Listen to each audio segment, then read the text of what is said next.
Hello everyone, this is Pal Ponder on Weather. In this update, we're going to be talking about a healthy Siberian snowpack weakening the polar vortex, sending an Arctic blast and setting up a heavy snow event into next week. Let's take a look at the overall 500 millibar on the northern hemisphere this morning. We can actually see we've got a pretty good polar lobe up there in Siberia, and look at the connection. That's an indicative of a polar vortex stretching event that's going to be taking place over the next couple of days with a healthy Siberian snowpack that's impacting portions of Siberia right now. You can actually see for this time of year, this is a lot of snow up in this area. And what that typically implies is that tends to weaken the polar vortex, setting up a stretching event. And you can actually see the connection here from essentially Siberia all the way down into portions of the upper Great Lakes into the Northeast.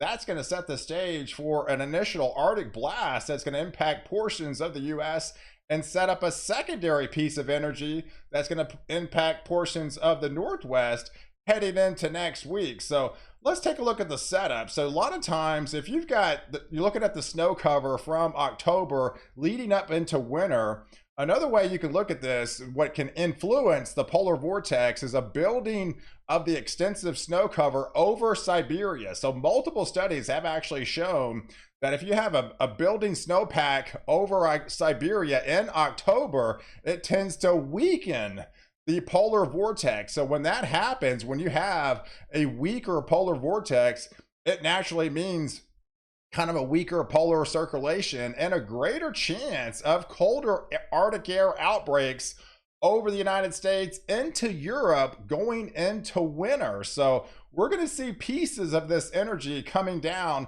from the Arctic regions. In fact, you can actually see on the Eastern Pacific Oscillation with the teleconnections, it's a noticeable dip in the jet stream. And this usually is indicative whenever you see this negative, that sets up some very cold air setting up over the eastern 2/3 of the US. And by the time we get into the 7th of the month, it drops fairly significant for this time of year. I mean, if this was like January or February, this would be a very frigid air mass to say the least. But it continues to actually remain on the negative side even after this impulse of cold Arctic air. So let's take a look at the overall buckling in the jet stream. You can actually see that by the time we get into Thursday time frame, you got that buckle, that kind of the wavy pattern, the weakening of the polar vortex. This will send out a piece of the polar vortex and send it southbound. So we should start to see the temperatures drop in a big way in portions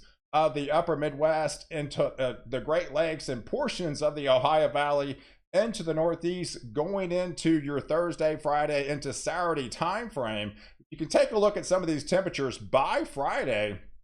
We should be looking at widespread 20s by the time we wake up on Friday morning, up here into portions of the Dakotas, back into Minnesota, into Wisconsin, back into Michigan, even leading into portions of Illinois by the time we get into Friday. But even into Saturday time frame, I think that actually even deepens even further with more widespread 20s showing up by then. Even into portions of the northern portions of Missouri will actually get into the action of this initial push of the coldest temperatures of the season, heading into Illinois, into Indiana, as well as Ohio, and then portions of the mid-Atlantic, as well as into the Northeast by then. But you can actually see from the Climate Prediction Center, they highlight this area in blue with much below normal temperatures for this time of year from October the 7th through the 9th time frame. So all these areas in blue, from the Dakotas to Nebraska, all the way through Minnesota, Wisconsin, into Iowa, portions of Missouri, Illinois, Indiana, Ohio, back into Michigan, portions of New York, as well as Pennsylvania, West Virginia, all these areas into Kentucky should see below normal and even much below normal temperatures from that 7th through that 9th time frame. So let's take a look at the overall setup between now and the next 5 days, and that's highlighting those well below average temperature anomalies with that negative EPO that's going to be impacting with the first initial push of that colder air setting up over the eastern 2/3 of the US while much of the western regions will see a well above average temperatures with that positive PNA. And then underneath it, we still got the remnants of what was Orlean, and then just the monsoonal flow that won't continue to quit in this part of the country from Arizona to portions of New Mexico. But there's the bullseye where they're going to get rain over the next 5 days, setting up the monsoon flow. They're still going to be impacting over their areas, but the best chunk of it will be over portions of New Mexico, as well as even in the Texas Panhandle. But for the rest of the country, where you are seeing that ridge of high pressure, you're not going to be able to see any rain underneath that, at least between now and Monday timeframe. And underneath that, in Texas and much of the deep south and much of the southeast, there's not really going to be experiencing any rain at all. With this colder push, it's going to have a lot of dry air behind it and the lower dew points, and you're just not going to have much precipitation with it on the backside, on the backside of this system.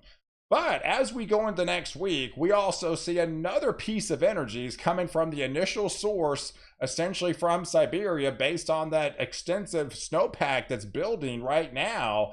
That'll send out another piece of energy building south. But this one, you can actually see it doesn't actually have that much farther to go. So it'll have less time and less modification, and it will actually have more of a snowpack to go over. So this is going to be able to be even a much colder source than what you're going to be experiencing in much of the eastern 2/3 of the US. And this will have a little bit more moisture to work with as well. So it'll bring some snow with it as well, along with that colder temperature. So you can definitely see by your Tuesday, October the 11th timeframe, you've got that pretty big buckle in the jet stream, right? And whenever you see this U-shaped pattern, that gives you an idea of kind of that cold Arctic air plunging southward, and temperature is going to be changing in a big way in a good chunk of Washington, heading into Oregon, into portions of Montana, back into British Columbia here, into Idaho by the time we get into Tuesday.